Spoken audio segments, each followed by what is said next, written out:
Steeler country, we are back. The AFC North battle has begun with the Ravens. We have a very special guest, but before we get to it, I'm Jay York Football. This is Mic'd Up Sports One, and we want to tell you about a special offer that we have going on with our partnership with DraftKings. The NFL season is going strong, and DraftKings Sportsbook is hooking new customers up with an offer that's even stronger.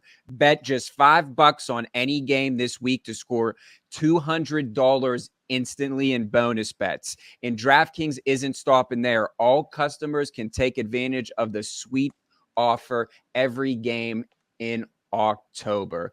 I mean, put some money, get your grandma to sign up, use her account.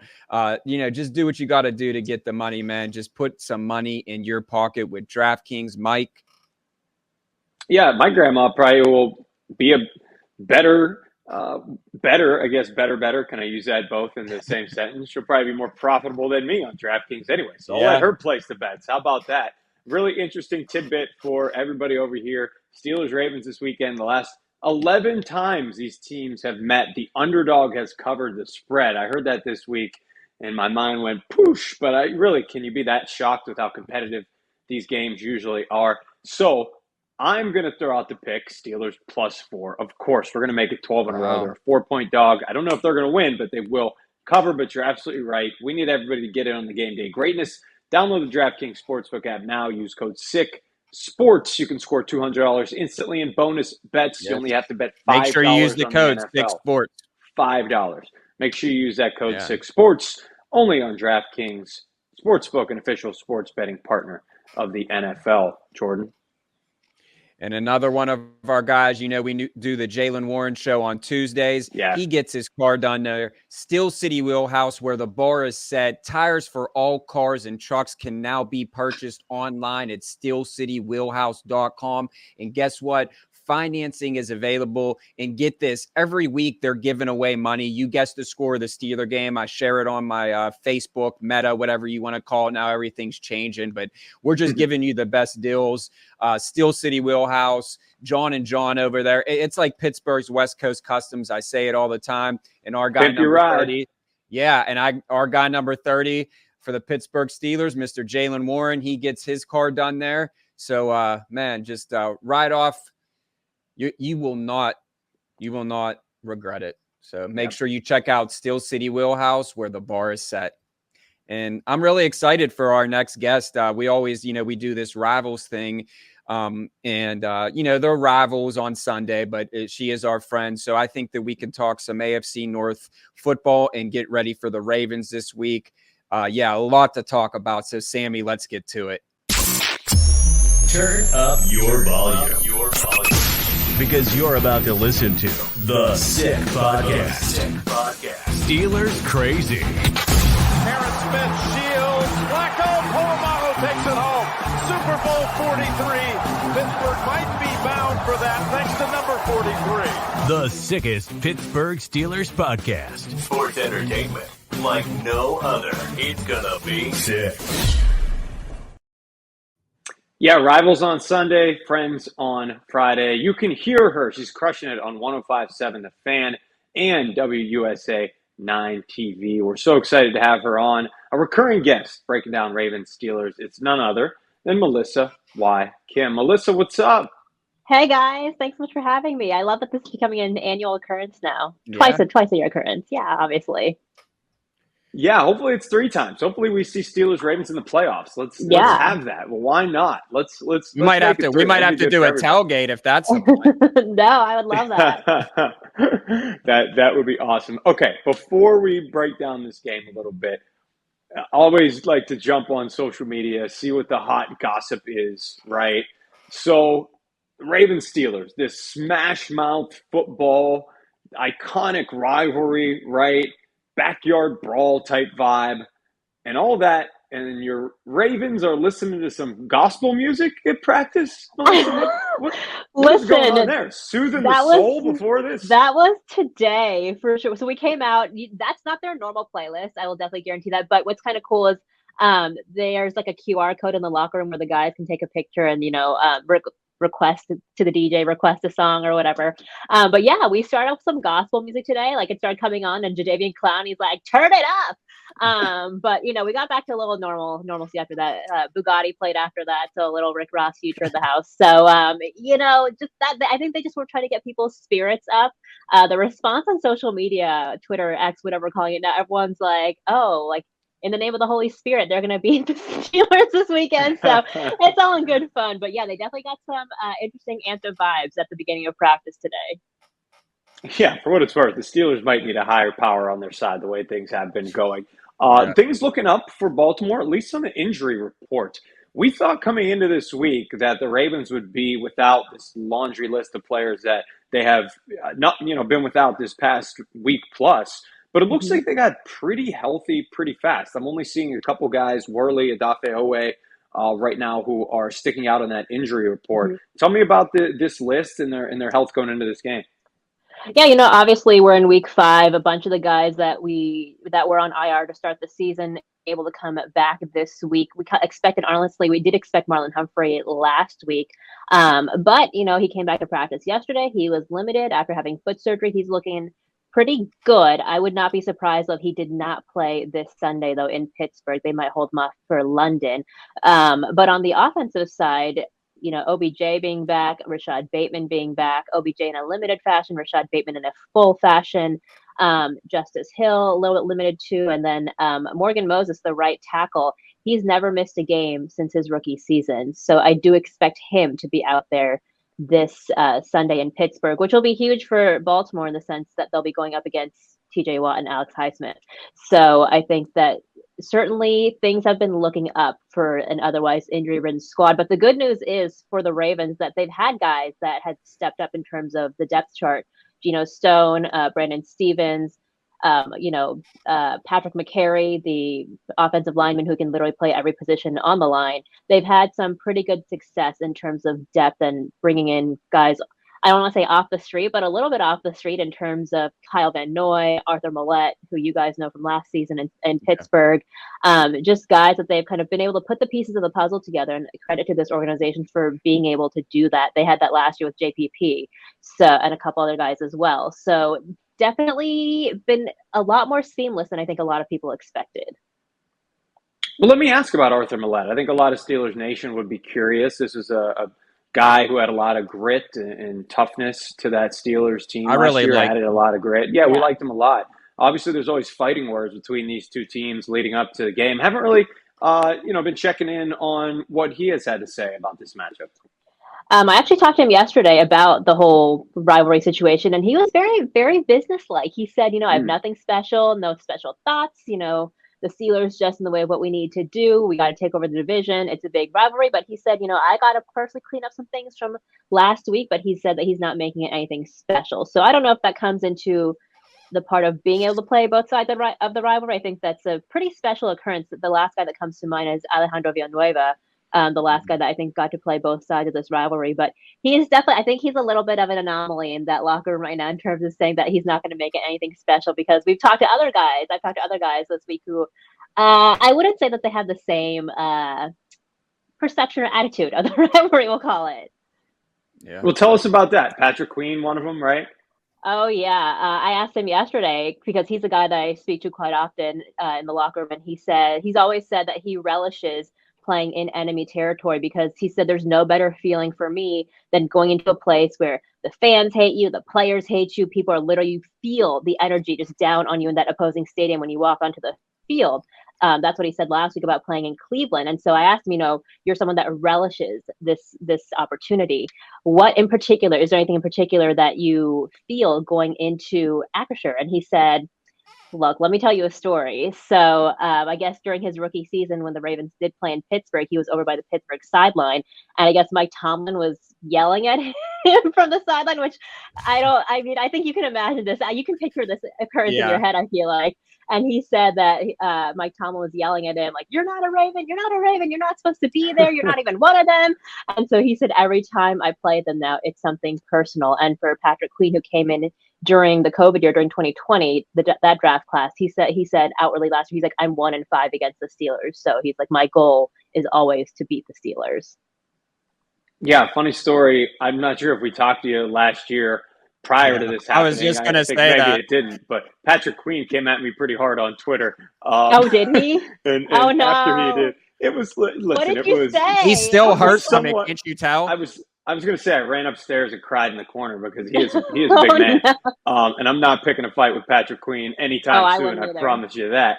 The Steelers Ravens were flexed into that Sunday night game for the last second to last regular season game of the year, and I think he had made some comments, subtle hints at the fact that they weren't happy about it necessarily. I don't even remember what I said, and before you know it, he was saying the media is always trying to twist his words, blah blah blah. And like I Oh said, to this no. day, I won't show up in the same room as him. I promise you that. Jordan, I know you want to talk a little bit about Lamar Jackson and the AFC North.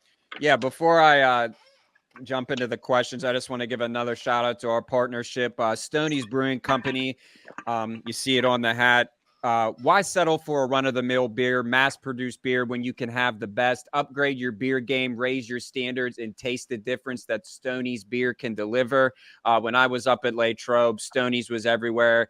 I know that, they're just taking over the Pittsburgh beer scene. We're going to have to get some for the tailgate when the Ravens and Steelers meet in the playoffs. And they use the best ingredients, and I think that that's what makes it so delicious. So definitely get you some Stoney beer. We'll have to, get that for our tailgate. I don't know what they're drinking over in Baltimore right now, but I Natty do know. Bows. Natty Bo. Yeah, Oh my there you gosh. go. Come on, I Yeah, know Natty Natty Bo. Bows. 100%. There you go. So the Ravens so far swept the AFC North. What do you make of this crazy division? At the beginning of the season, on my show too, and I was asked, obviously, there's a bunch too, where do you see the AFC North stacking up in terms of who's going to be at the top, who's going to be at the bottom? And I had said, Ravens, Bengals at the top. A lot of people I'd spoken to, they had put the Bengals at the top, maybe Ravens and Steelers 2A, 2B. But as we've seen this year, how much the quarterback situation does come into play when you look at Joe Burrow and what's been happening in Cincinnati, because I think that's a surprise to everybody. I don't think that anybody expected them to be at the bottom of the division right now. And in terms of the Ravens, I think that they were always on the brink of being at the top.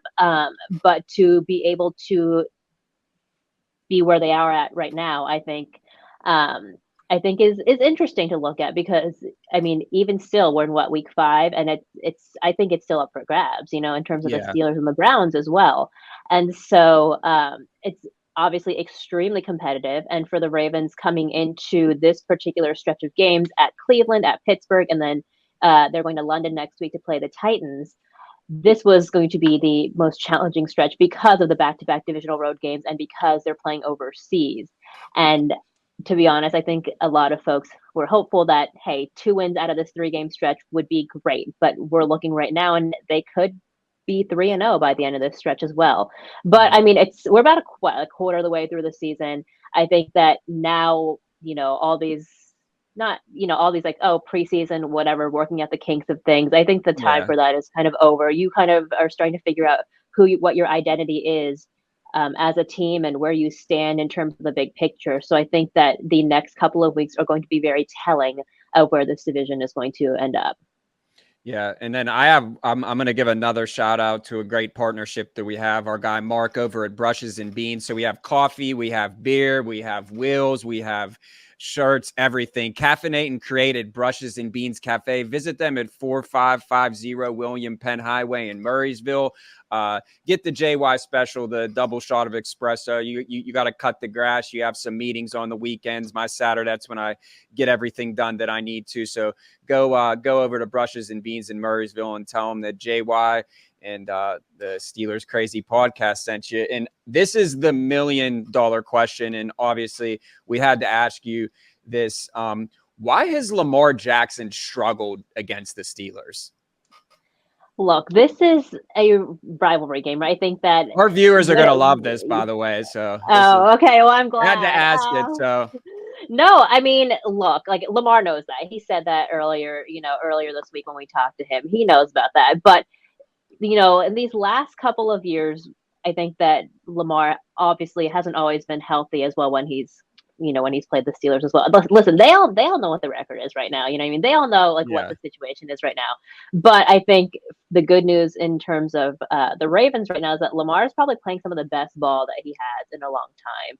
And especially in terms of their red zone offense, an area that they had a lot of concerns about in the last couple of seasons, the last 2 seasons specifically. They've gotten rid of a lot of those woes, if you will, under this new offensive coordinator, Todd Monken. And what they're doing is I think they're sticking to what works. I think a lot of people expected coming into this season, like, oh my gosh, like it's going to be a brand, there's no rainbows and fairies and unicorns and stuff like that in the NFL, right? I mean, it is what it is to an extent. And look, Lamar Jackson, like, yes, he can throw deep balls, but at the same time too, they're not straying away from what has worked. And that is Lamar running the ball, as we saw last weekend when he ran into touchdowns, threw for 2 touchdowns against the Browns. So why has he struggled in the past? I think that maybe a lot of those pieces had not come together at some point. But right now, a lot of those pieces have come together, I think, under this new offensive coordinator. Yeah. All right, Melissa, we cannot let you out of here without a prediction. You can give us some overall general thoughts and maybe a prediction here. Let's see. Not literally my least favorite thing, but listen, I do. You don't have to give one. You can give us general thoughts. We don't need a score. General thoughts. Yeah, I'm not giving a score for sure. I've learned my lesson on that. But at least you're not attacking Patrick Queen. I've learned my lesson. Oh no, that's even worse than me. I would never. I'm just kidding. Or a Steelers linebacker, I should say. Yeah, or I would never listen. I would never insult any. I would never insult any of them. TJ Watt, literally one of the best in the league for a reason. So I also covered at Wisconsin, so I have a little bit of a bias too. I was like literally there when Mike Tomlin came to pro day, and like specifically was just watching TJ Watt. So a lot of respect for those two. Cool. But in terms of what I think the outcome will be, look, I do think that this offense is playing some of its best ball it has in a few seasons. This defense is balling out right now. I cannot say enough good things about this defense and the way they've come together. They've put together the pieces despite having so many injuries. So I do think that the Ravens will win by a touchdown because it is a rivalry game. It's going to be close, I think, no matter what. But I do think that they will come away with a win by a touchdown, at least a touchdown. You didn't think the Steelers offense was going to get 500 points? I mean, I didn't listen. No, I do that. Listen, I think the Steelers defense is legit. There's a reason why, Todd Monken said today, he was like, last week didn't really show that too much. So, yes. Well, I'm sure, listen, there's nothing that motivates a lot of these guys more than that bad loss, whatever you want to call it, than a loss like that. They need a bounce back game. Yeah. So, and we had that last week here in Baltimore.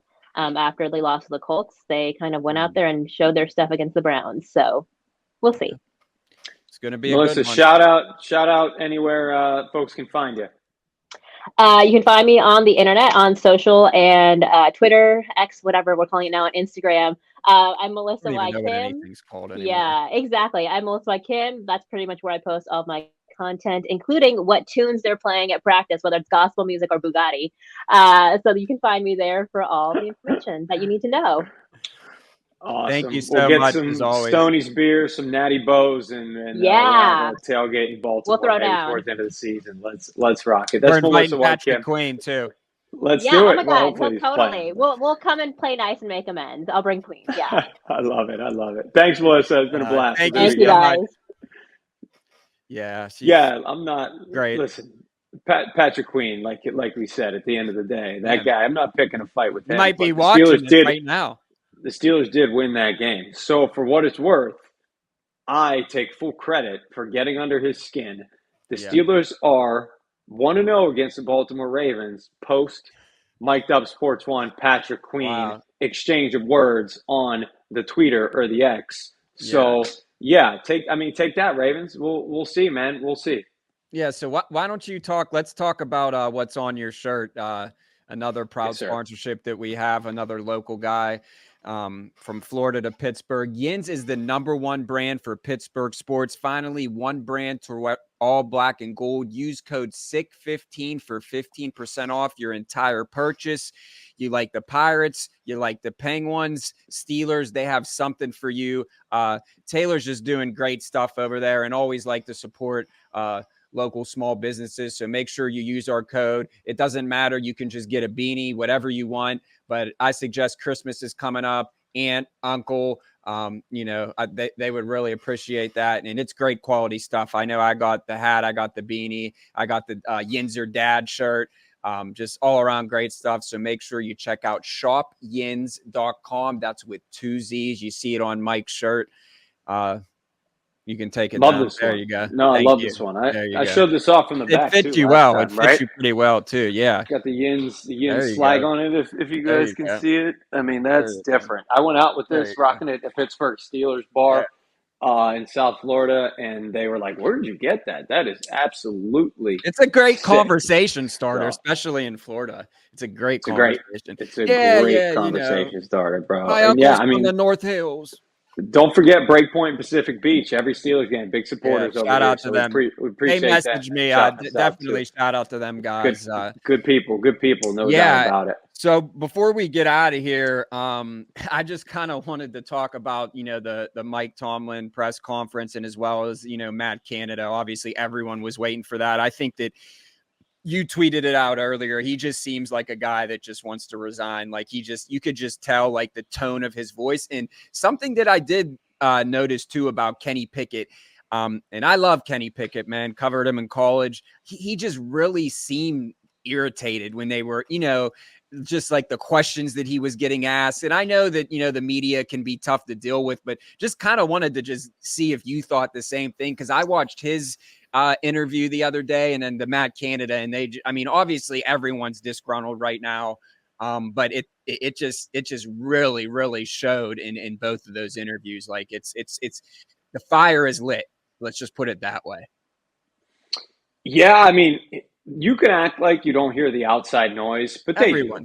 They're humans. They're people, right? Like they're not just wearing headphones. We all put all our day, pants on the day. same way. We all put our pants guy on the Robert same way. Golden, shout out. I'm telling you, man, they hear it. They know they're under a lot of pressure. The Mike Tomlin press conference for me was not that inspiring. He talked about big changes after the Texans game, after they got their ass whooped by Houston, and his big changes were padded practices. And Jalen took it to heart. Well, yeah, we'll see what happens there. But I think most people wanted those changes to be maybe something a little different with the coaching staff, maybe something a little different with the personnel, because quite frankly, right now, what they're putting on the field is not working well. How long have you and I been Pittsburgh Steelers fans? I would say since like 2001. We're like 12 years old. I mean, let's be honest. At like 10, I didn't know what the hell was going on. I was going to say since birth, but yeah, I mean, I came out the womb, like you came out, cow, but yeah, but as long enough as we could pay attention is what I'm saying. What I was getting at is ever since Ben Roethlisberger in 2004, even 01 to 04, we have had roughly about 19 years, 20 years of pretty enjoyable, relaxed, patient Steelers fans at formerly Three Rivers, Heinz Field, and Acrisure Stadium. I promise you this. This is my prediction for Sunday in Pittsburgh. This will be the loudest boos that I have ever heard or you have ever heard in your lifetime as a Steelers fan. The absolute loudest, because 20 years with Big Ben, we're pretty damn smooth all throughout. Right now, this is the most under fire team, under siege team I've ever seen in Pittsburgh in my entire life. I think people are fed up. The fire Matt Canada chants are going to be very loud. They're going to have 3 and outs early on. The boos are going to rain down. You're going to be able to hear them in Mount Washington, maybe even in New Kensington. They're going to be that loud. It's going to be a weird feeling because in our entire lives, this will be the loudest boos ever in the city of Pittsburgh for a football team. I promise you that. When you're listening to this game, you're going to remember that comment right there. And so, yeah, with that, it just feels weird overall for sure. This is a team that you gave a pass last year because you had a rookie quarterback. I gave him a pass the year before. Everybody knew it was Big Ben's last year. He was going out on his note, right, which is still making the playoffs and sailing off into the sunset, that amazing win against the Browns. There's no more pass anymore. If you have a team this year that doesn't reach the playoffs, what have we said all offseason? You get to the playoffs and win a game for it to be a successful season. Right now, it doesn't smell like that's going to happen. So shit needs to change, just like Jalen said. I think it's put up or shut up too now. Like I seen and I know like these are kind of stupid, but like I seen a comparison, with it was like what Kenny has 16 or 17 games he played in, and they put it up to Mason's numbers, and they were pretty damn similar. And I'm not like comparing, Kenny Pickett to Mason Rudolph, but what I'm saying is like, I heard a lot of chatter this week about, hey, Kenny's a great leader. Okay, well, what does show it on the field? Like, it's time. It's not like, okay, it's year 2. It's put up or shut up. Like, maybe, I'm not saying that I definitely think that the offensive coordinator has somewhat to do with it. But if your quarterback ain't getting the job done, if the offensive line ain't getting the job done, if the defense, the highest paid defense, whatever you want to call it, is not, giving up 30 points to the Texans, like, it's a team sport at the end of the day. Yeah. And it starts with Mike Tomlin. And I think that he needs to start, being under fire a little bit. I think, like, 2016 was the last time that we made a playoff appearance. Like, people are fed up. Like, this is the city of champions. Like, you see what the Penguins did, I can't say as much for the Pirates. I love them to death, and they're trending in the right direction. But the Steeler fans are starting to get fed up. Like, you could only, live off of, we're 500. Like, that doesn't fly in Pittsburgh. This isn't Cleveland. And that's just what it is, me included. I mean, I love Mike Tomlin, but it's just like someone needs to be held accountable. And I think the only people that are going to make it the difference and make the change is Art Rooney II and Omar Khan and those guys, that are the higher ups. So we'll see. Yeah, no doubt about it. That's what's been pissing me off on Twitter, what I'm reading, what I'm seeing, is that it's people are singling things out. Like, oh, if Matt Canada did this, it's not just Matt successful. Canada's fault. And it's not just Kenny Pickett, and it's not just everybody's been bad. Everybody. Yeah. Like the defense, Mike Tomlin, offensive Pickett, line, Matt Canada, offensive line. It's a blanket statement right now. Everybody's been bad. That, it's football's not one a team person's sport. particular fault. Right. Right. Exactly. So, well, okay, we'll finish up. What do you think? They're going to win or are they going to lose? I think they're going to win. And the only reason I say that, I think it's going to be an ugly win. And I think that people are still going to be pissed off, including myself, because I think that they're going to squeak out a win, because I think if they lose this game, I think that shit's going to hit the fan. It has to hit the fan if they lose this game. This is a statement game, and it's like, what is it? Week 4, is it? Yeah. Week 5. Week 5. Yeah. So week 5 now. So yeah, we played week 4. Week 5, and it's like, okay, it's getting there. It's like, okay. I just feel like this game, I'm going to say Steelers. I think it's going to be ugly, because I still don't think Lamar Jackson is going to play well. I don't know what it is. I don't know if he, whatever, but I'm going to say 2017 Steelers. I have no problem with that pick, only because this always seems to bring out the best games of both that they teams, win. this rivalry. Somehow they come back and win these games. However, I have sat here and picked the Steelers to win every single week on They're going to start calling you a homer. Every single week on this podcast, I picked them to win. I said 3-1 at the beginning of the season. I switched on the 49ers. I cannot pick them to win again. I just can't do it. I can't be the guy who picks them 5 straight weeks. I think right now the Ravens are the better team. They're also the healthier team. I didn't see that going into this game being the case. Their injury reports really cleared up, like Melissa told us. Alex Highsmith has a little bit of a groin injury, popped up today. Kenny Pickett, his mobility probably going to be limited because of the knee. You already know about Deontay Johnson, Cam Hayward, but Pat Freiermuth is another guy who's out as well. Broderick Jones is going to step in at left tackle. We'll see. Hopefully he plays well in the absence of Dan Moore Jr. But Steelers, you could just picture it already, right? They're going to start 2-3. They're going to lose a couple more coming out of the bye, and then here comes the Mike Tomlin team. Unleash hell in December, winning 4-5 just to finish 9-8 or 10-7. I just see it. Feel like I see it so clearly right now. But on the other hand, I said it before the show. 11 straight times the underdog has covered in this game. 11 straight times. The Steelers are the underdog. It's going to be a close game regardless. I'll go Ravens 19, Steelers 16. So right after this, I'm going to go get my aunt to sign up for DraftKings, and I'm going to tell her to take that and make sure you use our code 6sports. That's it. You like that. I mean, listen, man, it's a long season, but you're exactly right. It's like it's just, and remember how we always said, like, they're going to have that one loss. I feel like the Texans are a pretty damn good football team. I'm not taking anything away from them. CJ Stroud, everyone, D'Amico Ryans are doing great stuff over there. So more, you got to give kudos to them. But at the end of the day, when you get blown out like that, that was a game that, on paper, like, it's like, yeah, we should win that game. But those are the games that the Steelers lose. And there you have it. So we'll see. So we haven't disagreed, I don't think, this year. So here we are. I had to pick a loss. I just had to. Yeah. Finally. We'll see. I'm just happy. Hopefully it's a reverse. I'm just happy it's a 1:00 game, because the other ones are past my bedtime. I'm snoozing by halftime.